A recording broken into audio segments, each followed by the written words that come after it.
बच्चों, इन प्रमाणों से ये है वो मूल ज्ञान, तत्व ज्ञान, जो अभी तक किसी ने ऐसे निर्णय करके नहीं दिया था और परमात्मा ने बैन लगा रखा था। धर्मदास मेरी लाख दुहाई, ये मूल ज्ञान कई बार न जाए। बैन लगा रखा था परमात्मा ने, और इस हिसाब से ये निष्कर्ष निकाल के किसी ने नहीं दिया। तो धर्मशास्त्रों का निष्कर्ष निकाल कर आज से पहले संत रामपाल जी के अलावा किसी ने नहीं दिया। और अब सतगुरु रामपाल जी के आशीर्वाद से उन्हीं के सत्संगों का निष्कर्ष निकाल कर अगर आपको शतलोक आश्रम वालों ने दिया हो तो बता दो, क्योंकि आज से पहले गुरुजी ने बैन लगा रखा था। बैन लगा रखा था परमात्मा ने, केवल ज्ञान देना था, ज्ञान देना था, ज्ञान देना था। अपनी पहचान तो परमात्मा ने अब करवानी थी साध संगति से, अब करवानी थी और अब हो रही है, भली बात ही हो रही है। ये साध संगति कलयुग की पिछली पीढ़ी में शुरू होती है, और साध संगति ही सतगुरु रामपाल जी का यथार्थ 13वां कबीर पंथ है। भाई और बहनों, सत्संग तत्वदर्शी संत के सांकेतिक होते हैं। काल का क्या एग्रीमेंट हुआ था? बहुत सारी बातें हुई थी। एक गुरुदेव ये बताते हैं कि काल ने कहा था जी पहले दूत हमारे जाएं, बाद में आपका जाएगा। प्रथम दूत हमारा जाई, पीछे हंस तुम्हारा जाई, ऐसी वाणी है ना। काल ने कहा था जी पहले मेरे दूत जाएंगे और आपके नाम से 12 नकली कबीरपंथ चलाएंगे, उसके बाद आप अपना अंश भेजना। परमात्मा ने कहा ठीक है भाई। काल खुश हो गया। अब काल ने अपने दूत भेज दिए, 12 पंथ चला दिए, जितना भ्रमित करना था कर दिया। बाद में खुद ही कबीर भगवान आ गया अपना दूत बनके, अपने ज्ञान का खुद ही दूत बनके। वो अंश वंश जो भी है वो खुद ही है। 12वें पंथ हम ही चलावें, सब पंथों को मिटाकर एक पंथ चलावें, और सबकी धोती सी धोती। धर्मशास्त्रों का निचोड़ निकाल के रख दिया, अध्यात्म का निचोड़ निकाल के रख दिया। अब समझदार दुनिया अपने आप निष्कर्ष निकाल लेगी, सही कौन है गलत कौन है, हमने क्या करना है। अब भाई और बहनों, ये तो था धरातल पर। अब सूक्ष्म में क्या है? सूक्ष्म में इस काल ने अपने दूत यथार्थ 13वें कबीर पंथ में भेजने थे। अपने यथार्थ 13वें कबीर पंथ में काल ने कहा था कि पहले मेरे दूत जाएंगे, बाद में आप अपना अंश भेजना। देखो, परमात्मा की कोई भी वाणी है वो झूठ नहीं हो सकती, बशर्ते उसको समझने की जरूरत है। आप अपना अंश भेजना, तो परमात्मा ने यस कर दिया कि ठीक है, ओके, तो अंश ही आएगा, अंश ही भेजेगा परमात्मा। तो धरातल पर तो काल ने अपने दूत भेज दिए, परमात्मा खुद अपना अंश बन के आ गया। अब यदि परमात्मा काल के साथ किए गए एग्रीमेंट के अनुसार अपना अंश नहीं भेजेगा तो परमात्मा झूठा हो जाएगा। तो वहां तो सतगुरु रामपाल जी खुद आ गए, कबीर भगवान 12वें पंथ में, काल को धोखा देते हुए, अपने आप को कबीर का अंश कहते हुए, और सबकी धोती धोदी निष्कर्ष निकाल दिया उन काल के दूतों के सत्संगों का, पुस्तकों का, सब, और दुनिया के सामने रख दिया, भैया भगवान चाहिए तो ये लो भक्ति, आ जाओ शरण में करो। अब जो एग्रीमेंट हुआ था कि आप अपना अंश भेजोगे बाद में, पहले मेरे दूत जाएंगे फिर आप अपना अंश भेजोगे, तो अंश तो आया नहीं, आना तो अंश भी चाहिए। अब अंश यहां आता है। अब काल ने अपने दूत भेजे संत रामपाल जी के बेटे के रूप में, उनकी बेटियों के रूप में, उनके भाई के रूप में, उनके रिश्तेदारों के रूप में। असली लफड़ा तो यहां करना है ना। 12वें पंथ तो काल का है। अरे 12 पंथ तो काल के थे, काल को क्या टेंशन, क्या चिंता, कुछ नहीं। उसने तो बिगाड़ खाता करना 13वें में। यहां से उसकी खुराक बाहर निकल रही है ना, सतभक्ति। तो पहले दूत हमारे जाई, पीछे अंश तुम्हारा जाई। तो 13वें यथार्थ कबीर पंथ में काल ने संत रामपाल जी के आसपास ही अपने दूत भेज दिए। उनके दोनों बेटे, उनका भाई, उनकी बेटियां, उनके रिश्तेदार, ये कोऑर्डिनेटर, ये हैं वो काल के दूत जो काल ने भेजने थे, भेज दिए।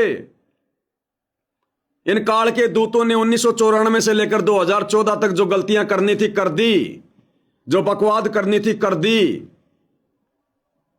वर्तमान समय तक जो बकवादे करनी थी कर दी। पीछे अंश तुम्हारा जाई। फिर परमात्मा ने इस कुत्ते को, इस पवन दास को अपने अंश के रूप में, क्योंकि वाणी परमात्मा की झूठी नहीं हो सकती, फिर परमात्मा ने इस कुत्ते पे दया बख्शी।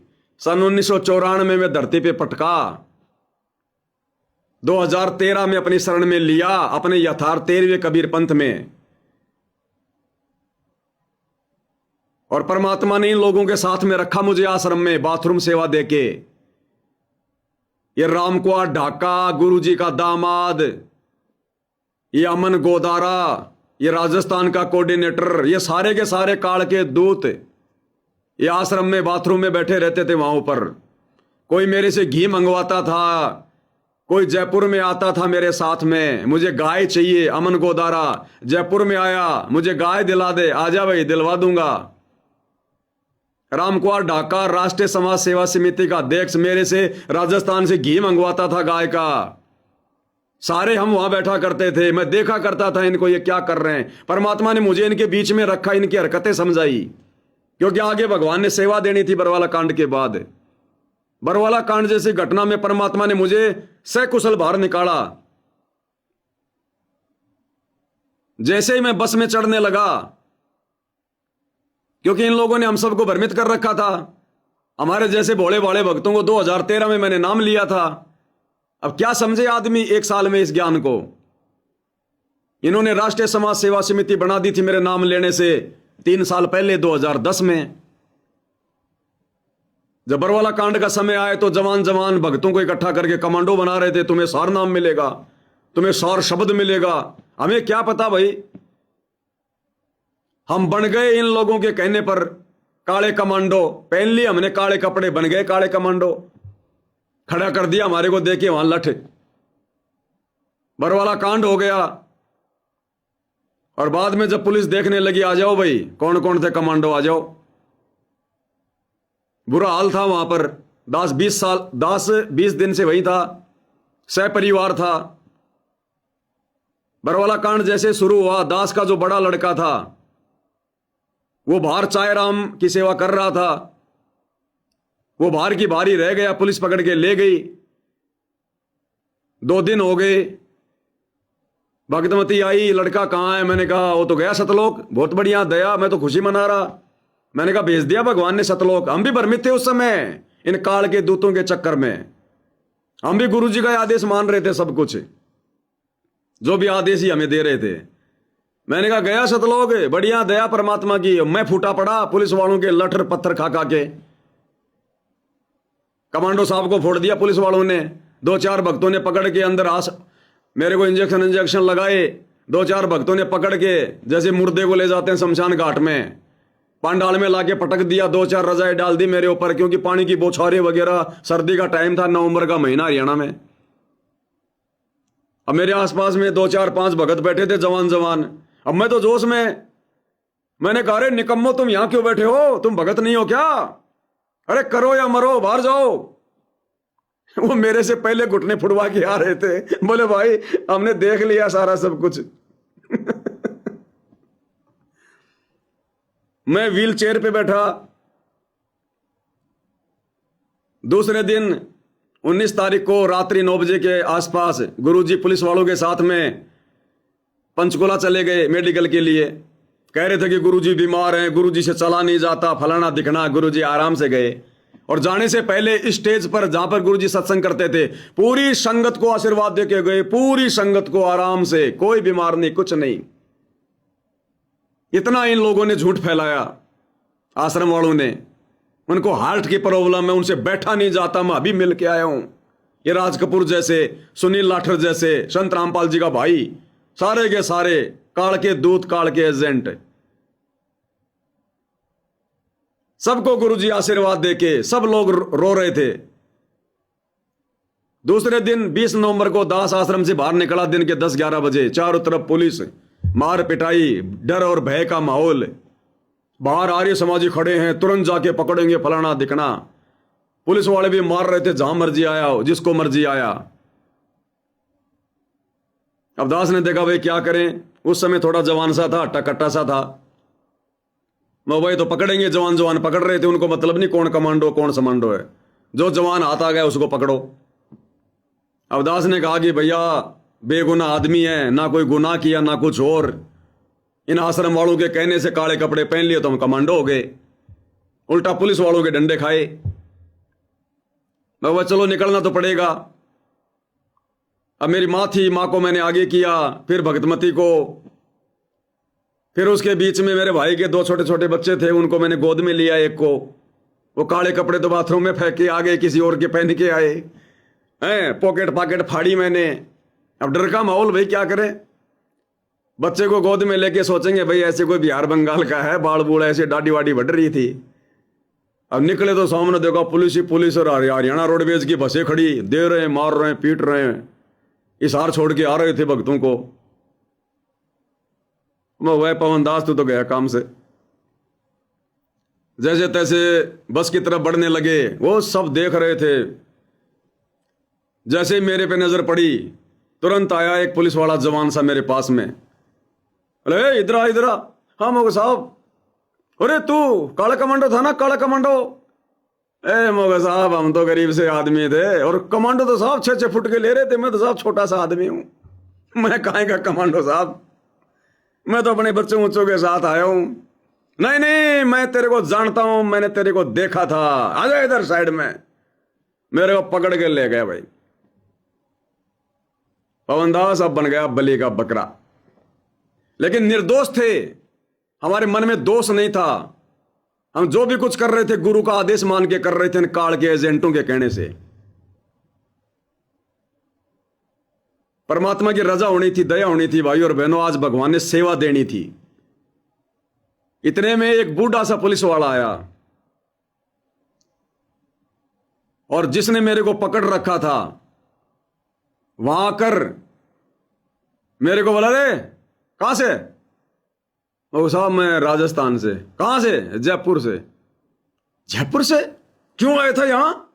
उस पुलिस वाले से हाथ छुटा के, मेरा हाथ पकड़ के, और मेरे कमर में एक हाथ मारा यूं। चल निकम्मा, आ गया, बैठ गाड़ी में, फिर आएगा यहां। तुरंत मेरे को बस में बैठा दिया, तुरंत बस में बैठा दिया मेरे को। अब जैसे बस चली, 2 पुलिस वाले पीछे से और चढ़ गए। पीछे से सबको प्रसाद देते आ रहे धीरे धीरे, किसी को 1 थप्पड़, किसी को 2 थप्पड़। क्योंकि भाई और बहनों ईंट और पत्थरों से मार मार के उन कमांडो लोगों ने पैर फोड़ दिए थे उन पुलिस वालों के। 300 पुलिस वाले घायल हुए थे। तो जोश तो था ही। अब आ गया मेरे पास भी। अब मेरे पास आते ही 1 थप्पड़ मारा मेरे खींच के। बोला तू कैसे आ गया बच के? वो क्या हुआ? बोला तेरे जैसों को तो आने नहीं दे रहे। अरे तेरे जैसों को तो आने नहीं दे रहे, तू आ कैसे गया? अब मैं क्या बोलूं? फिर खुद ही बोला, तेरे ऊपर तो ऊपर वाले की कोई विशेष रजा है। अच्छा हमारी जो भक्तमती थी बहन जी, वो पुलिस वाले से जो है वो लड़ने लग गई। क्यों थप्पड़ मार रहा है ये वो। अब वो लेडीज समझ के उसको ज्यादा कुछ बोला नहीं। मैं कह रहा तू चुप रहे और मार लेने दे एक आधा, क्या फर्क पड़ रहा है, यहां से निकल तो रहे ना। मैंने कहा ये बात बिगाड़ेगी, ये काम बिगाड़ेगी, इसके साथ में झगड़ा करके बड़ी मुश्किल से उधर अंदर आए हो, नीचे उतरवाएगी। फिर वो भी शांत हुई, एक आधा थप्पड़ मार के आगे चला गया। तेरे को तो बोले ऊपर वाले ने बचाया, कोई विशेष रजा है तेरे ऊपर। अब उस समय भाई और बहनों कहां गुरु जी को ऊपर वाला मान रहे थे, कहां नीचे वाला मान रहे थे। मगर जान बची लाखों पाए। आ गए भाई, छोड़ दिया हमारे को हिसार रेलवे स्टेशन पर। जयपुर की ट्रेन लगी हुई, उतरते समय भी सबको 1-1 लाठी मार रहे खींच खींच के। अब ट्रेन में जाके बैठ गए बिना टिकट के, काहे की टिकट डर बैठ रहा। अब वो ट्रेन में बैठा बैठा भी मेरे को तो वही लग रहा, कोई आ ना जाए, कोई पकड़ ना ले जाए, कोई आ ना जाए, कोई पकड़ ना ले जाए। और जब तक वो ट्रेन भाई और बहनों हरियाणा पार नहीं कर गई, मेरे तो सर्दी चढ़ रही थी। भाई क्या करें। जयपुर आ गए, संध्या आरती का समय आया तो रोने लग गया। मैं तो ऐसे फूट फूट के रोने लग गया, गुरुजी की याद आने लग गई। मेरी माँ आई, बोले क्यों रो रहा है? अब क्या बोलता, बोले कोई बात नहीं, हो गया ऐसा हो गया। फिर संध्या आरती करी, धीरे धीरे परमात्मा, लेकिन कोई दोष मन में पैदा नहीं हुआ जर्रा सा भी गुरुजी के प्रति, क्या और क्या नहीं। तो परमात्मा जी ने दया करी थी दास के ऊपर। मालिक ने दास को उस जाल से बाहर निकाला था वहां से, क्योंकि परमात्मा ने वर्तमान में इस कुत्ते को यह सेवा देनी थी। अपने अंश को परमात्मा ने इन काल के दूतों की रहनी करने के विषय में, ये कितने भगत हैं, ये कितना गुरु को परमात्मा मानते हैं। बरवाला कांड किसने करवाया, क्यों करवाया, क्या रीजन था, ये सारे सबूत, ये प्रमाण जो पिछले 10 साल से ये कुत्ता सतगुरु के आशीर्वाद से दे रहा है, भोंक रहा है। ये हजारों वीडियो बना दिए, बन सकते हैं क्या? 2-2, 3-3, 4-4 घंटे लाइव आना, 10-12 हजार वीडियो 2-2, 3-3 घंटे के, गुरुजी की पुस्तकों के ऊपर वीडियो, सत्संगों के ऊपर वीडियो, हर टॉपिक पे वीडियो, हर बातें जो है वो प्रमाणित। तो ये असली काल के जो दूत हैं, ये हैं गुरुजी के परिवार वाले। काल हमेशा परमात्मा के आसपास ही दूत भेजता है। अरे 650 साल पहले काल ने कमाल को कहां भेजा? अरे वो दुनिया वाले साधु संत महात्मा तो काल के दूत अलग थे, असली काल का दूत कमाल उसको कहां भेजा? सतगुरु के घर में, कबीर की झोपड़ी में, वहीं रहा उसका बेटा बनके। अपना दूसरा काल का दूत धर्मदास के घर में भेजा, बाहर नहीं भेजा, धर्मदास के घर में। तो आज जो ये यथार्थ 13वां कबीरपंथ चला है सतगुरु रामपाल जी का, तो काल अपने दूत कहां भेजेगा? अरे वो आचार्य शंकराचार्य, वो तो दूत अलग हैं। इस पंथ में जो आग लगाएगा, संगत माई कुसंगत उपजे जैसे बन में बांस, वो काल के रियल दूत, असली दूत वो कौन है? वो कहां भेजेगा काल? सतगुरु के अंग संग रिश्तेदारों में, बेटा बेटी के रूप में, भाई के रूप में। और इन्हीं लोगों ने सारा सब कुछ करवाया आप लोगों की आंखों के सामने, साथ संगति की वीडियो के माध्यम से पिछले 10 साल से क्लियर हो गया है। और आज क्या कर रहे हैं ये लोग, देख लो। सारी मर्यादा तोड़वा दी संगत की, सारी मर्यादा, आन उपासना करके, राजनीति करके, अन्नपूर्णा बेगार कर रहे हैं दुनिया की, मकान बना रहे हैं, लाइब्रेरी बना रहे हैं, आश्रमों में क्या फिल्में चल रही हैं, लोग नाचते गाते ढोल नगाड़े बजाते हुए आश्रम में आ रहे हैं, करोड़ों रुपया ले जाते हैं लाइब्रेरी के नाम पे, कोई धर्मशाला के नाम पर। क्या हो रहा है ये? कौन है ये? एक भी मर्यादा नहीं छोड़ी, सबको काल के मुंह में बैठा दिया। ये है वो काल के द्वारा भेजे गए असली दूत, जिसके विषय में काल ने कहा था सतगुरु रामपाल जी से कि प्रथम दूत हमारे जाई, पीछे अंश तुम्हारा आई।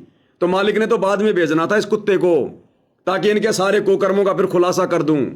जो समझदार भगत है वो साथ संगति से जुड़ जाएं, जिनको भगवान ने सतलोक लेकर जाना है। तो ये खेल चल रहा है भाई और बहनों, ये खेल, क्योंकि अमर वाणियां हैं। परमात्मा बार बार कहते हैं पहले अंश हमारा।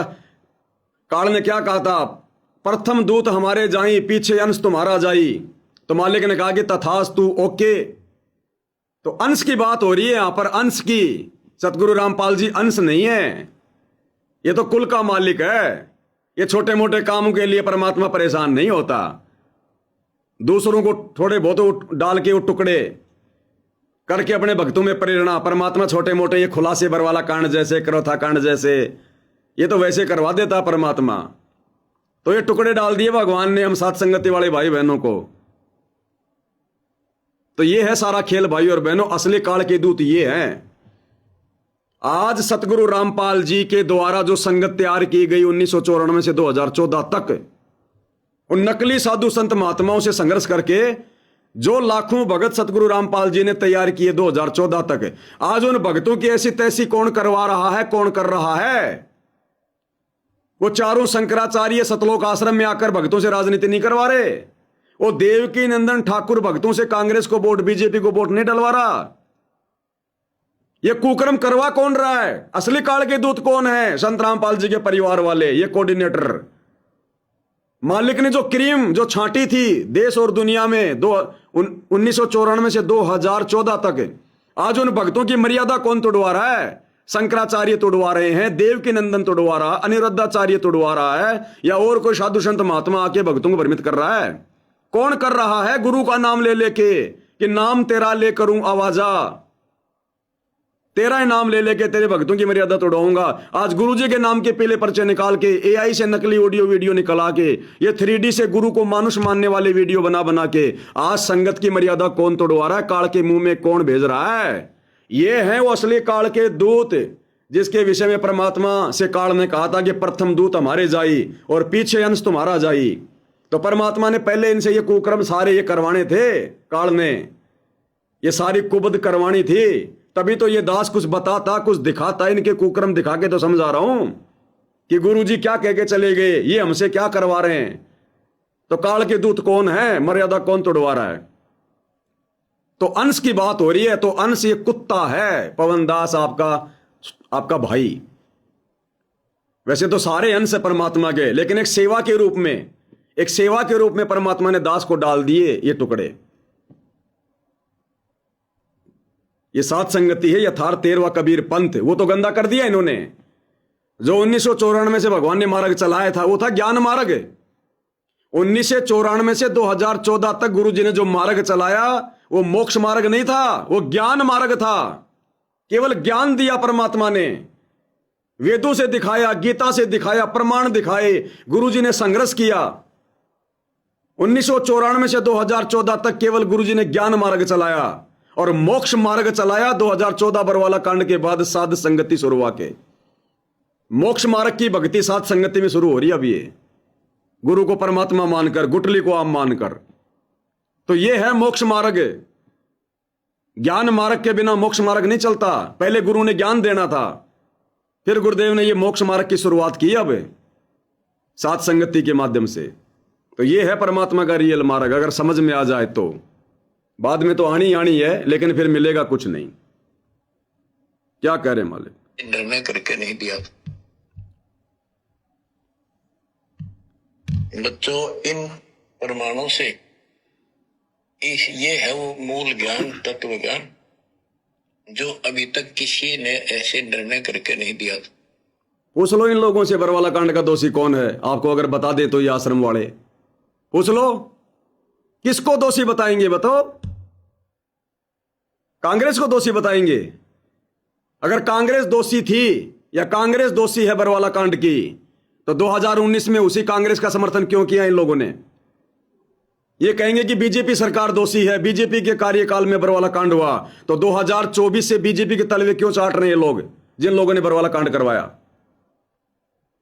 किसको दोषी ठहराएंगे बरवाला कांड का?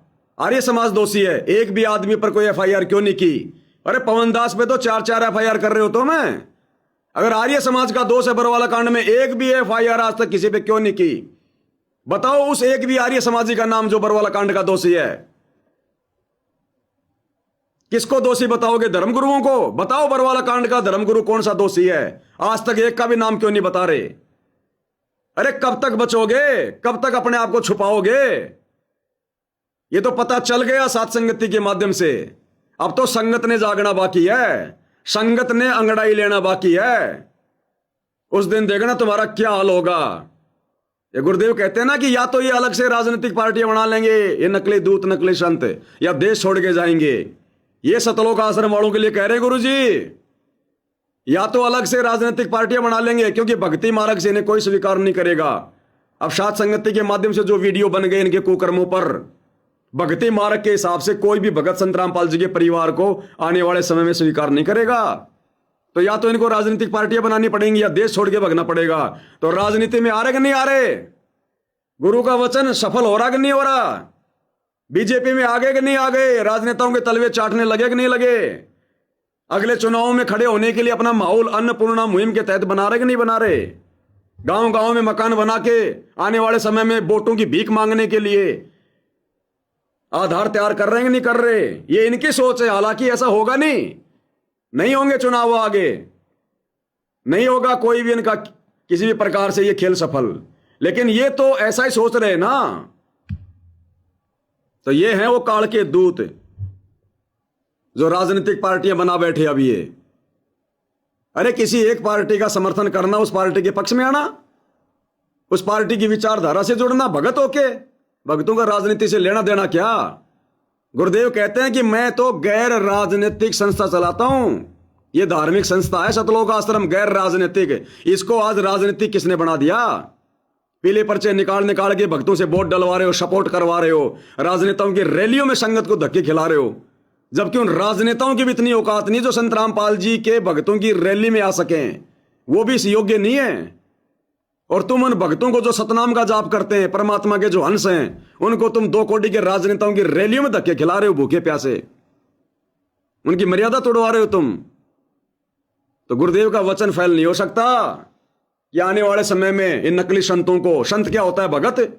नकली ये आश्रम वाले सारे के सारे, इनको अलग से या तो राजनीतिक पार्टी बनानी पड़ेगी, या देश छोड़ के भागना पड़ेगा, या तो इनको संगत छोड़ के भागनी पड़ेगी, ये पंथ इनको छोड़ के भागना पड़ेगा, या फिर राजनेताओं का सहारा लेंगे। भक्ति मार्ग के हिसाब से, भगत के हिसाब से इन्हें कोई भी आने वाले समय में स्वीकार नहीं करेगा। इनकी शक्ल देखना भी कोई भगत शुभ नहीं मानेगा।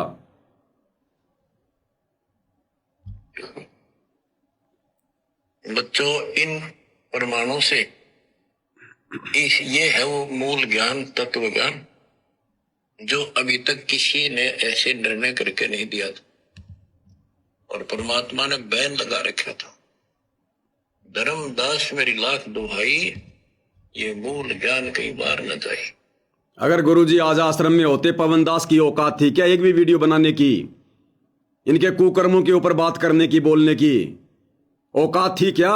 क्यों बोलता? मुझे क्या लेना देना था? ये सारा खेल परमात्मा ने खेला है, अपने से दूर करके, थोड़ा बोलने की हिम्मत देके, ये प्रेरणा करके। गुरुजी के रहते सहते कौन बोलता? क्या आवश्यकता पड़ती भगत को बोलने की? ये सारे खेल परमात्मा के, इनके काले चेहरे उजागर करवाने थे मालिक ने, क्योंकि 1000 साल ये मार्ग चलेगा वो आगे गुरुदेव का। ये मार्ग ऐसे नहीं चलता 1000 साल। इन्होंने तो 10 साल में मार्ग का बट्ठा बैठा दिया। 2014 बरवाला कांड के बाद आज 2026 हो गई, 12 साल में इन्होंने बट्ठा बैठा दिया इस मार्ग का। एक भी मर्यादा नहीं छोड़ी भक्तों की। गुरु की गैर हाजिरी में इन लोगों के अनुसार अगर भक्ति करेंगे तो क्या 1000 साल ये मार्ग चलेगा? इस मार्ग में भाई भतीजावाद के लिए कोई जगह नहीं है, वंशवाद के लिए कोई जगह नहीं है, परिवारवाद के लिए कोई जगह नहीं है। इसलिए परमात्मा इनके काले चेहरे उजागर करवा रहे हैं कि ये मेरे नहीं है, ये काल के, काल के। मेरे तो साध संगति वाले हैं जो मेरे अनुसार चल रहे हैं। तो आने वाले समय में ये मार्ग बिंद वालों से नहीं चलेगा, नाद वालों से चलेगा। नाद वाले यानी वचन के बेटा बेटी जो साध संगति में अपनी भूमिका निभा रहे हैं। ऐसे मार्ग चलेगा कि इस कबीर भगवान का उनकी गैर हाजिरी में। अरे उनके रहते सहते थोड़े समय के लिए तुमसे दूर होकर जेल में बैठा है और 12 साल में बट्ठा बैठा दिया उनके पंथ का, ऐसी तैसी कर दी सतभक्ति मार्ग की, राजनीति इसमें घुसा दी, दुनियादारी इसमें घुसा दी, भक्तों की मर्यादा सारी तोड़वा दी। ये मार्ग ऐसे चलता है। सारा खेल परमात्मा का भाई और बहनों, देखते जाना आगे आगे कैसा निखार होगा। ये 4 दिन की चांदनी है इन आश्रम वालों की, ये ढूंढे भी नहीं मिलेंगे, ढूंढे भी। मूल ज्ञान बाहर जो पर ही बिजली पिड्डी आंसरी दे। मूल ज्ञान तब तक छुपाई जब तक 12 पंथ ना मिट जाए। 12वां पंथ संत गरीबदास जी का आपको खूब बता रखा है। 12 चल चुके, 12वें पंथ में दास का उपदेश हुआ और वो परमात्मा कबीर जी ने स्पष्ट कर ही रखा है। अब सुन लो क्या कह रहे हैं गुरुदेव कि 12वें पंथ में दास का उपदेश हुआ, यानी गुरुदेव कह रहे हैं मेरा आना हुआ 12वें पंथ में। और उससे पहले वाणी क्या बोल रहे हैं? वाणी क्या बोल रहे हैं? 12वां पंथ संत गरीबदास जी का आपको खूब बता रखा है। 12 चल चुके, 12वें पंथ में दास का उपदेश हुआ और वो परमात्मा कबीर जी ने स्पष्ट कर ही रखा है कि 12वें पंथ हम ही चल आवे और सब पंथ मिटाकर एक पंथ चलाओ। 12वें पंथ हम ही चलावें। कबीर भगवान झूठा नहीं है। और साध वचन पलटे नहीं, पलट जाए ब्रह्मांड, कोई भक्ति नहीं करेगा फिर। उससे पहले गुरुदेव क्या कह रहे हैं कि 12वें पंथ में दास का उपदेश हुआ, यानी मेरा आना हो गया। और फिर कह रहे हैं आगे कबीर जी ने स्पष्ट कर ही रखा है कि 12वें पंथ में हम ही चल आवें, सब पंथों को मिटाकर एक पंथ चलावें। तो कौन हुए सतगुरु रामपाल जी? अरे कब पहचानोगे? अरे इतना ज्ञान सतगुरु रामपाल जी अगर किसी कुम्हार के गधे को देते ना, वो गधा भी बैकुंठ जाने को तैयार हो जाता। तुम आश्रम वाले, अरे तुम्हारा देखो क्या हो रहा है, गधे से भी गए गुजरे, अभी तक नहीं पहचान पा रहे अपने भगवान को। कितना स्पष्ट संकेत कर दिया गुरुदेव ने। 12वां पंथ संत गरीबदास जी का आपको खूब बता रखा है। 12 चल चुके, 12वें पंथ में दास का उपदेश हुआ और वो परमात्मा कबीर जी ने स्पष्ट कर ही रखा है कि 12वें पंथ हम ही चल आवे और सब पंथ मिटाकर एक पंथ चलाओ। एक पंथ चलावें। ये कब होगा? 5505 जब कलयुग बीत जाए। 5505 कलयुग बीत जाए, महापुरुष परमान जगता है। क्या कह रहे हैं, समझ में आया कुछ? सब पंथों को मिटाकर एक पंथ चलाएंगे। सब पंथों को मिटाकर एक पंथ किसने चलाया? सतगुरु रामपाल जी ने। कब चलाया? 1994 में।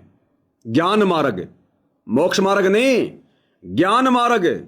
ज्ञान देना शुरू किया 1994 से, उस वाणी के अनुसार। ध्यान देना भाई और बहनों, ये बातें फिर दोबारा सुनने को नहीं मिलेंगी। 12वें पंथ हम ही चल आवें, सब पंथों को मिटाकर एक पंथ चलावें।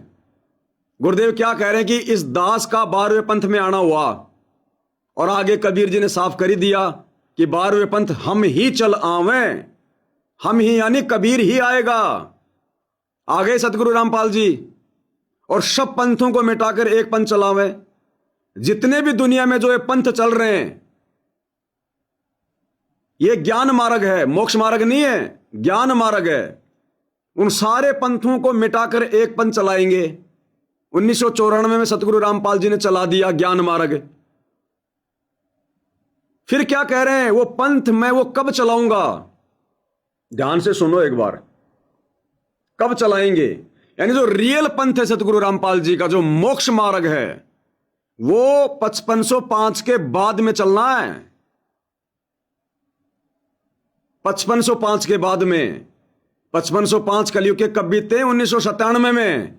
1997 के बाद में सतगुरु रामपाल जी ने अपना असली मोक्ष मार्ग शुरू करना है। ध्यान से सुनो। ये कब होगा? कब होगा? 5505 जब कलयुग बीत जाए। 5505 कलयुग बीत जाए, महापुरुष परमान जगता है। अरे पंथ तो गुरुजी ने 1994 में चला दिया। फिर यहां कह रहे हैं कि 5505 के बाद चलाऊंगा। तो 5505 तो 1997 में होते हैं। पंथ चला दिया 1994 में। फिर 1997 में उसके बाद कौन सा पंथ चलाने की बात हो रही है? मोक्ष मार्ग, साध संगति, यथार्थ 13वां कबीर पंथ। जिस साथ संगति से जुड़कर आत्माएं गुरु को परमात्मा मानकर मोक्ष की तैयारी करेंगी। या 1997 के बाद अपना पंथ चलाने की बात हो रही है। 5000 और 500 जब कलयुग बीत जाए, महापुरुष फरमान तब जग तारण को आए। महापुरुष तो सतगुरु रामपाल जी हैं। लेकिन वो मोक्ष मार्ग वो कब शुरू करना है? 5505 के बाद। तो मार्ग तो 1994 से शुरू कर दिया। मार्ग तो 1994 से शुरू कर दिया, नाम दीक्षा देना शुरू करके, ज्ञान सुनाना शुरू करके। लेकिन मोक्ष मार्ग कब शुरू करेंगे? 5505 के बाद, 1997 के बाद।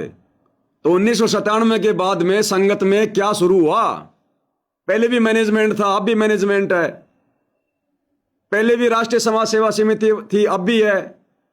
नया क्या चला? साध संगति। और भक्ति को लेकर आप जी देख लो, रात दिन का अंतर है। भक्तों के आचार विचार को लेकर देख लो, रात दिन का अंतर है।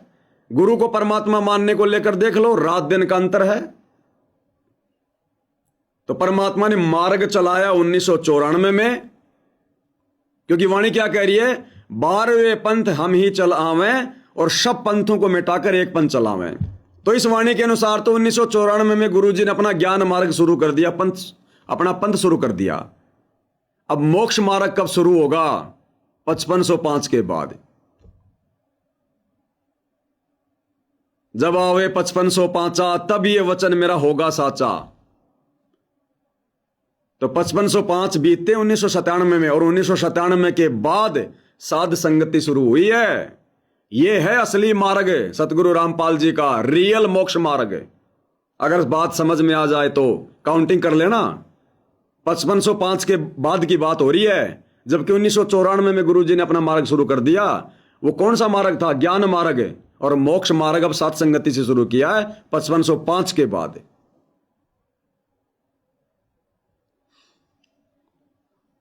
ये कब होगा?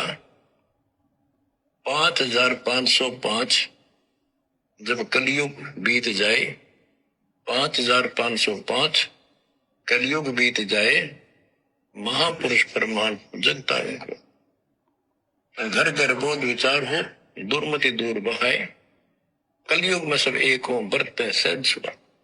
अब इस वाणी के अनुसार ये शुद्धिकरण कहां हो रहा है? इस वाणी के अनुसार ये शुद्धिकरण संगत में कहां हो रहा है? वाणी क्या कह रही है? कलयुग बीत जाए, महापुरुष परमान जनता को। अब सुनो आगे, वाणी क्या कह रही है?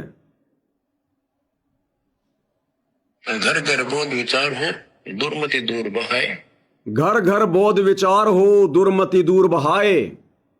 अरे आज घर घर बोध विचार कहां हो रहा है? इन्होंने तो आश्रम ठोक दिए। ये तो घर में भक्तों को ज्ञान चर्चा करने नहीं देते, घर में भक्ति करने नहीं देते, ज्ञान आधार से भक्ति करने नहीं देते। इन्होंने तो धर्म को धंधा बना दिया, आश्रम खोल खोल के, नाम दीक्षा केंद्र खोल खोल के। आज घर घर बोध विचार कहां हो रहा है? साध संगत में।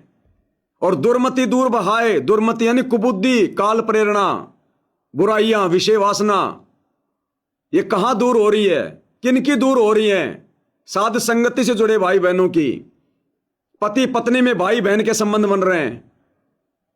कोई राग द्वेष छल कपट ईर्ष्या नहीं, किसी को ठगने की कोई मनसा नहीं। भक्ति के लिए हर मर्यादा निभा रहे हैं, संघर्ष कर रहे हैं। आज दुर्मति दूर कहां हो रही है? किनकी हो रही है? साध संगति में हो रही है, सत्सेवकों की। घर घर बोध विचार कहां हो रहा है? साध संगति में हो रहा है। ये आश्रम वाले तो अपने घर पर बैठकर कभी गुरु जी का एक शब्द भी नहीं गाते, कभी महिमा भी नहीं करते।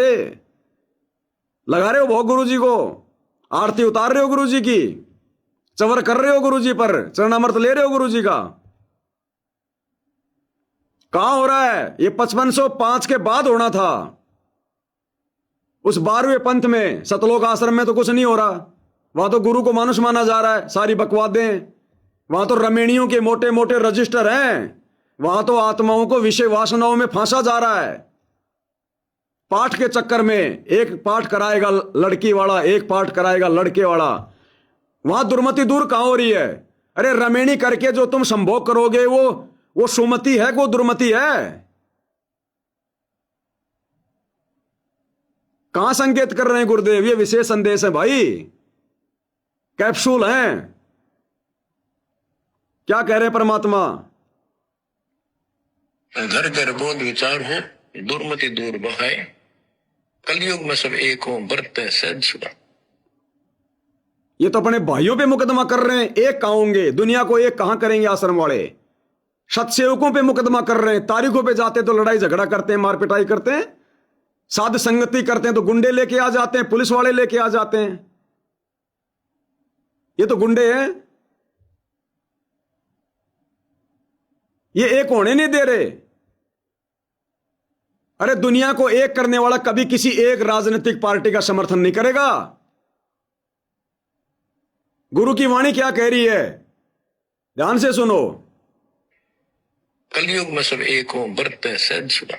कलयुग में सब एक हों, बरते सहज स्वभाव। ये एक कहां होने दे रहे हैं। कभी ये बीजेपी सरकार में चले जाते हैं, कांग्रेस वालों के विरोध में आ जाते हैं, कभी कांग्रेस में जाके बीजेपी वालों के विरोध में आ जाते हैं। ये एक कहां हो रहे हैं, कहां दुनिया को एक होने दे रहे हैं ये। अरे गुरुजी तो कहते हैं कि भगत क्या है, पक्षा पक्षी के कारण है सब जग रहा भुलान। पक्षा पक्षी यानी पक्ष और विपक्ष में पढ़कर पूरा संसार भुला हुआ है।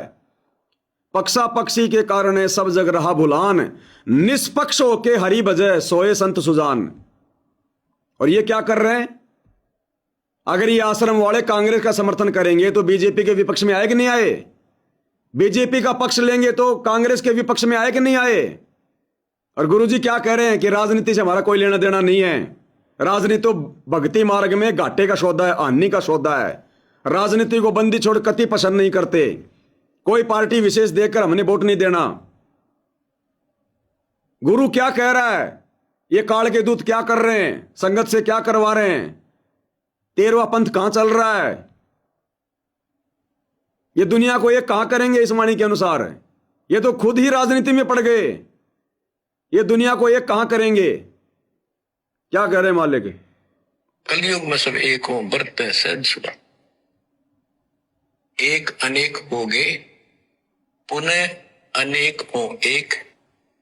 गुरुजी कह रहे हैं हम तो पहले एक थे, फिर भिन्न भिन्न संप्रदायों में, मजहबों में बट गए, पार्टियों में बट गए। अब इस ज्ञान से एक होंगे। और ये पक्ष ले रहे हैं कभी कांग्रेस का, कभी बीजेपी का। हिंदू मुसलमान ना जाने कितने ये पंथ बन गए। गुरुजी कह रहे हैं हम सब एक होंगे, हम सब एक परमात्मा के बच्चे हैं। ना कोई मुस्लिम अलग है, ना कोई हिंदू अलग है, ना कोई सिख अलग है, ना कोई ईसाई अलग है। बांग्लादेश में जो घटना घटी हिंदू मुसलमानों को लेकर, इन शतलोक आश्रम वालों ने मध्य प्रदेश में हिंदू महासभा वालों के साथ मिलकर, बजरंग दल वालों के साथ मिलकर मुसलमानों के विपक्ष में भूमिका निभाई। तुम धर्मों को एक करोगे? तुम्हें क्या मतलब है इस पसड़े में पड़ने का? जो भक्ति नहीं करेंगे वो ऐसे मरेंगे आपस में लड़के, चाहे हिंदू हो चाहे मुसलमान हो। तुम संत रामपाल जी के भगत हो, तुम्हें क्या मतलब है पक्ष विपक्ष की भूमिका निभाना? हिंदुओं के पक्ष में आना, मुसलमानों के विपक्ष में आना। भाड़ में जाए हिंदू, भाड़ में जाए मुसलमान। जब हमारा धर्म ना हिंदू है ना मुसलमान है। गुरु की वाणी क्या कह रही है? जीव हमारी जाति है, मानव धर्म हमारा। हिंदू मुस्लिम सिख ईसाई धर्म नहीं कोई न्यारा। और तुम धर्मों का आपस में पक्ष और विपक्ष कर रहे हो। गुरुजी कह रहे हैं कि सब एक होंगे, और तुम क्या कर रहे हो? यह है काल के दूत, काल के एजेंट। ना खुद भक्ति करेंगे, ना संगत को भक्ति करने देंगे। कलयुग में सब एक हो, बरत है सहज सुबह। एक अनेक हो गए, पुनः अनेक हो एक। अंश चला सतलोक को, सत नाम की देख। सच्चा नाम और सच्चा ज्ञान, सत नाम। सत्य नाम का अर्थ होता है सच्चा, सच्ची भक्ति। तो हमने इस 2 अक्षर के नाम का भी सत्य नाम रखा, क्योंकि ये 1 नंबर का मंत्र बन जाता है। इसके बाद इसका एक गठबंधन है, और फिर ये सार शब्द में बदल दिया जाता है, सार नाम में बदला जाता है। तो ऐसे बच्चों, आपका मोक्ष होगा। आपके ऊपर परमात्मा ने कलम तोड़ दिए। देखो ये क्या कमाल हो रहा है। आपको फिर से थोड़ा सा भूल पड़ गई थी, लग तो रहे थे, कति पूर्ण विश्वास भी था, लेकिन इससे बच्चों और ज्यादा चार्ज हो गए। तुम ऐसे मजबूत हो जाओगे, काल के छाती में टक्कर मार दोगे, तुम डरोगे नहीं। ऐसे मजबूत हो जाओगे बच्चों, काल की छाती में टक्कर मार दोगे। किसको कह रहे हैं? सतसेवकों को। बच्चों तुम्हारे ऊपर परमात्मा ने ये कलम तोड़ दी है। किसको कह रहे हैं? सतसेवकों को। अरे आश्रम वालों पे तो काल के कहर टूट रहे हैं, परमात्मा की कलम कहां टूटेगी? उनकी तो दुर्गति से मौतें हो रही हैं, घर घर में लड़ाई झगड़ा है, राग द्वेष ईर्ष्या कूट कूट के भरी है। किसको कह रहे हैं गुरुदेव भगवान कि बच्चों तुम ऐसे तैयार हो गए, काल की छाती में टक्कर मार दोगे, डरोगे नहीं। ऐसे मजबूत हो जाओगे, काल के छाती में टक्कर मार दोगे, तुम डरोगे नहीं। ये कबीर की फोटो को फाड़ना, ये काल की छाती में टक्कर मारना है, क्योंकि उसने रूप मांग रखा है कि मुझे वरदान दे दो, मैं आपका रूप बना सकूं, वो दाढ़ी मूछ वाला। ये इसका मुख्य हथियार था त्रिकुटी पर भक्तों को ठगने का। परमात्मा ने यही फड़वा दी, आस्था हटवा दी। इसको कहते हैं काल की छाती में टक्कर मारना। काल ने कभी गुरु को परमात्मा नहीं मानने दिया।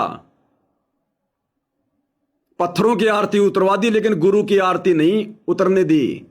आज सत्सेवक भाई बहन गुरु की आरती उतार रहे हैं, काल के विधान अनुसार गीता अध्याय 3 श्लोक 13 गुरु को भोग लगा रहे हैं। गीता जी में जो विधान है कि अर्जुन मुझे नमस्कार कर, उसको दंडवत कर, केवल अपने गुरु जी को दंडवत करने का विधान सात संगति में। इन आश्रमों में तो सबको दंडवत किया जा रहा है।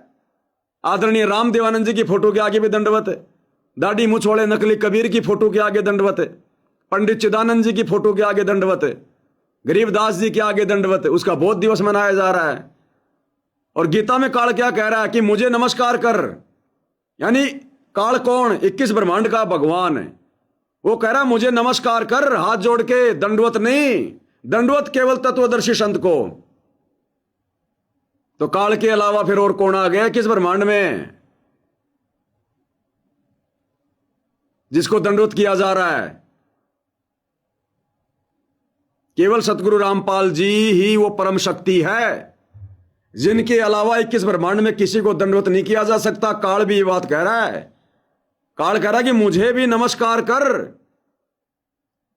और तुम अपने जैसे एक भगत को, एक व्यक्ति को, दादा गुरु जी को, वो 5 महापुरुषों की फोटो अपने दरबार में रख के सबको दंडवत कर रहे हो।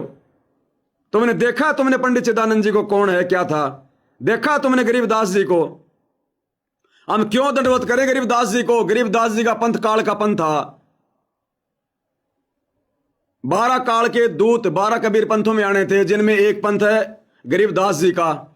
डॉक्यूमेंट्री, गरीबदास जी काल के दूत हैं। डॉक्यूमेंट्री बता रहा हूं। ठीक है, परमात्मा ने बीच में दया कर दी, खुद आके बैठ गए, लेकिन काल की नजरों में गरीबदास का पंथ और गरीबदास का जो है वो उसके दूत हैं। अरे जो हंस मुनि जिक्र आता ना, हंस मुनि कौन है? हंस मुनि गरीबदास जी हैं 12वें पंथ में। 12 पंथों में किसने अपनी आत्मा भेजी? किसने अपने दूत भेजे? काल ने। अब 12वें पंथ में खुद परमात्मा आ गए काल को धोखा देने। लेकिन गरीबदास को तो अपना ही आत्मा दिखाई दे रही है कि मेरा ही दूत है वो गरीबदास जो 12वें पंथ में है। तो हम गरीबदास जी को क्यों दंडवत करें? गरीबदास जी हमारा गुरु है क्या? हमारा भगवान है क्या? हम क्यों गरीबदास जी का बोध दिवस मनाएंगे? हमें गरीबदास जी की वाणियों से मतलब है, वो हमारे गुरु जी ने निकाल के दे दी। गरीबदास जी से हमें क्या लेना देना? वो गोरे थे, काले थे, लंबे थे, लूले थे, भगवान थे, भगत थे, हमें क्या लेना देना? अब ये 12 पंथ वाले नहीं समझेंगे इन बातों को, ये सतलोक आश्रम वाले। दादा गुरु जी, अरे वो तो गरीबदास नहीं था। दादा गुरु जी तो बंदी छोड़ नहीं था, भगवान नहीं था, एक भगत था। उसको भी दरबार में लगा रखी है फोटो, उसको भी दंडवत कर रहे हो, ज्योत लगा रहे हो। अरे पतिव्रता भक्ति कर रहे हो, वैश्य भक्ति कर रहे हो। कैसे मिलेगा भगवान? कैसे मिलेगा परमात्मा? एक वो मदन पंथी संत रामपाल जी के पीछे पड़ा है, हंस मुनि। हंस मुनि तेरे को पता भी है हंस मुनि क्या है?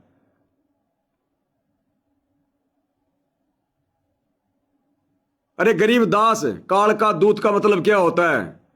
दूत यानी संदेशवाहक।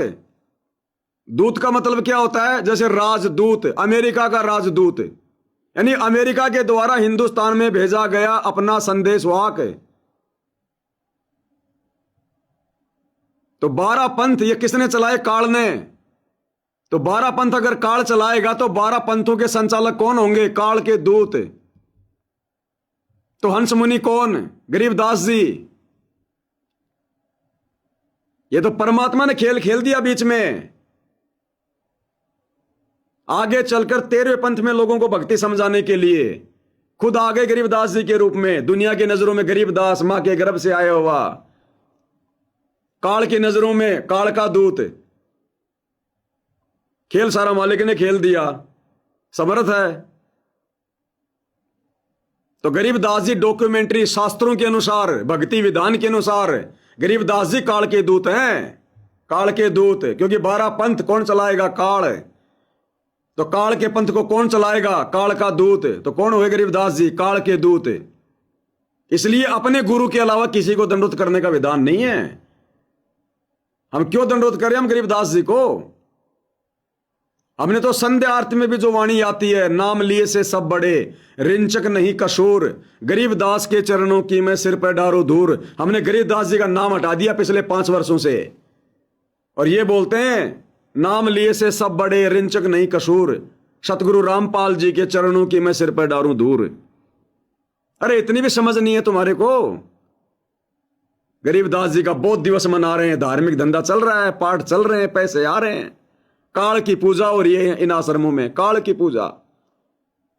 अध्यात्म के अनुसार, डॉक्यूमेंट्री शास्त्रों के अनुसार गरीबदास जी काल के दूत हैं। हमारी उनमें कोई श्रद्धा नहीं होनी चाहिए किसी भी प्रकार की। गुरु चाहे कितनी महिमा करे उनकी, गुरु का अपना काम है। गुरु ने हमें जो वाणियां निकाल के दे दी जो गरीबदास जी की, हमें वाणियों से मतलब है, गरीबदास जी से कोई लेना देना नहीं हमें। तो इन आश्रमों में भाई और बहनों काल की पूजा हो रही है टोटल, क्योंकि गुरु को भगवान ही मानते नहीं, और जो गुरु को भगवान नहीं मानेगा उसके घट में काल बैठा रहेगा। ये परमात्मा की वाणी है, वचन है उनका। परमात्मा ने कहा था कि गुरु और गोविंद को दो ही कर जानी, ताके घट में काल समानी। तो आश्रमों में तो भैया गुरु को परमात्मा नहीं माना जाता, सबके घट में काल बैठा है। ऊपर से गरीबदास जी का बौद्ध दिवस है, गरीबदास जी की फोटोएं लग रही है, पूजा हो रही है। हमें वाणियों से मतलब है, गरीबदास जी से मतलब नहीं है। एक कलयुग की बिचली पीढ़ी है, एक के साधे सब सदे, सब साधे सब जाए, माली सींचे मूल को फले फूले अगाए। अरे हम अपने बाप को दंडोत नहीं करते जिसने हमारे को जन्म दिया, हम अपने बाप के पैर नहीं छूते जिसने हमारे को जन्म दिया। गरीबदास जी क्या लगे हमारा, जिसकी हमने शकल भी नहीं देखी। डॉक्यूमेंट्री काल के दूत हैं, हंस मुनि हैं। एक अपना गुरु तो पूजा नहीं जाता, दुनिया भर के इकट्ठे कर रखे हैं। अरे तुम्हारी भक्ति में जगत वालों की भक्ति में क्या अंतर है? एक ही मंदिर में कोई 20 देवता पूजते हैं वो। तो भाई और बहनों, ये बहुत भयंकर बखेड़ा है काल का। शुक्र मनाओ कि परमात्मा ने 7 संगतियां शुरू करवा के और अपना विशेष आशीर्वाद दे के हमारे को सद्बुद्धि बख्श के, थोड़ा बहुत ज्ञान योग खोल के आप और हमें इस हकीकत से परिचित मालिक ने जो है करवा दिया। आज हमें समझ में आ गई राम कहानी पूरी। आज हम अपनी मर्यादा में रह के भक्ति कर पा रहे हैं, परमात्मा को पहचान के भक्ति कर पा रहे हैं। ये संगत तो यही नहीं पहचान पा रही परमात्मा कौन है। कभी किसी का बौद्ध दिवस का, कभी किसी का निर्वाण दिवस, कभी किसी का प्रकट दिवस, कभी किसी का अवतरण दिवस। इनके पंथ में ना जाने कितने भगवान हैं, आश्रम वालों के पंथ में। तो गुरुदेव कह रहे हैं बच्चों, अब तुम इतने मजबूत हो गए, काल की छाती में टक्कर मार दोगे, डरोगे नहीं। ऐसे मजबूत हो जाओगे, काल के छाती में टक्कर मार दोगे, तुम डरोगे नहीं। और समर्थ के साथ रहोगे। मर्यादा का तभी पालन होगा जब आपको चारों तरफ से दृढ़ता मिलेगी, ज्ञान सच्चा भगवान पूरा। क्या कह रहे हैं गुरुदेव? बहुत ध्यान से सुनो, लास्ट पॉइंट है कि आपको मर्यादा निभाने के लिए हिम्मत और दृढ़ता तभी मिलेगी जब गुरु का आशीर्वाद होगा, जब परमात्मा आपकी रक्षा करेगा, आपकी सुरक्षा करेगा, तभी आप दृढ़ हो सकते हो, मर्यादा निभा सकते हो। एक बार ध्यान से सुनो। और समर्थ के साथ रहोगे। मर्यादा का तभी पालन होगा जब आपको चारों तरफ से दृढ़ता मिलेगी, ज्ञान सच्चा भगवान पूरा। मर्यादाओं का पालन आप तभी कर सकते हो जब चारों तरफ से आपको दृढ़ता मिलेगी, भगवान का सारा मिलेगा। आज इस संगत में मर्यादा कौन निभा रहा है? साध संगति से जुड़े भाई बहन। तो गुरुजी पल पल साथ हैं, पल पल हम सभी भाई बहनों के, पल पल। तब हम इतना संघर्ष कर पा रहे हैं, ये मर्यादा निभा रहे हैं, ये भक्ति कर पा रहे हैं। निकाल घर में एक दीपक भी नहीं जलने दे, और हमारे घरों में सुबह शाम 5-5 दीपक जल रहे हैं, 5-5। इन सतलोक आश्रमों से जुड़े भक्तों के घरों में ज्यादातर वो एक दीपक भी 24 घंटे नहीं जलने देता काल। आरती के समय थोड़ा सा घी डालते हैं, आरती खत्म होती नहीं उससे पहले बुझ जाता है। और आप और हमारे घरों में परमात्मा सुबह शाम 5-5 दीपक जलवा रहे हैं और एक दीपक 24 घंटे जलवा रहे हैं। उसकी रजा के बिना हो सकता है क्या? क्या कह रहे हैं कि मर्यादा आप तभी निभा पाओगे जब चारों तरफ से आपको सुरक्षा मिलेगी। कौन करेगा सुरक्षा? गुरु। तो गुरु जी हमारे चारों तरफ रक्षा कवच करके बैठे हैं, तब जाके हम ये भक्ति कर पा रहे हैं, भोग लगा रहे हैं, आरती उतार रहे हैं, ये सतगुरु महिमा कर रहे हैं, इतना संघर्ष कर रहे हैं। ये काल का लोक है, 1 सेकंड के लिए भी गुरु जी हमें छोड़ दे, एक कच्चा चबा जाए, कच्चा। जब काल के दूत सतलोक आश्रम वाले हाथ धो के पीछे पड़े साथ संगति के, तो काल क्या छोड़ेगा? तो क्या कह रहे हैं परमात्मा? ये मर्यादा आश्रमों में नहीं निभाई जा रही, वहां तो मर्यादा तोड़वाई जा रही है। मर्यादा केवल साध संगति में निभाई जा रही है। तो गुरुदेव क्या कह रहे हैं? मर्यादा तभी निभा पाओगे, तभी पालन कर पाओगे जब चारों तरफ से आपको सुरक्षा दी जाएगी और समर्थ के साथ रहोगे। मर्यादा का तभी पालन होगा जब आपको चारों तरफ से दृढ़ता मिलेगी। ज्ञान सच्चा, भगवान पूरा। समाधान तो होगा जब भगवान सच्चा। ये हमारी मर्यादा ही कमी रही। साहिब के दरबार में कमी का एक ही ना, अंसा मौज नहीं पाओ तेरी चूक चाकरी। चूक चाकरी मां अपनी चाकरी वाली चूक ने ठीक कर लियो। एक का बच्चों जहाज में वायु। सतसेवक भाई बहनों को कह रहे हैं, आश्रम वालों को नहीं कह रहे। आश्रम वालों को नहीं कह रहे कि जहाज में बैठा के ले जाऊंगा। वो तो जा लिए जहाज में, वो तो जहाज के दर्शन भी नहीं कर पाएंगे। काल ने इतना नीचे गिरा दिया, इतना नीचे। अरे वो जहाज में जाएंगे कैसे? कौन आएगा लेने? वो जगत का तारणहार ये कह रहे हैं कि इंद्रो माई के गर्भ में आया, उसको तो 1997 में आकाश में उड़ा दिया। अब जगत के तारणहार को तो खुद भगतों ने सतलोक भेज दिया। जगत के तारणहार को तो खुद भगतों ने 1997 में वो फिल्म बना के दिखा के सतलोक भेज दिया। तो जगत का तारणहार तो सतलोक गया इन्हीं लोगों के अनुसार, जो इंद्रो माई के गर्भ में जो पल रहा था। तो अब इनको लेने कौन आएगा? इनको कौन लेके जाएगा? जब भगतों ने तारणहार को सतलोक भेज दिया तो तारणहार से बड़े तो भगत हो गए।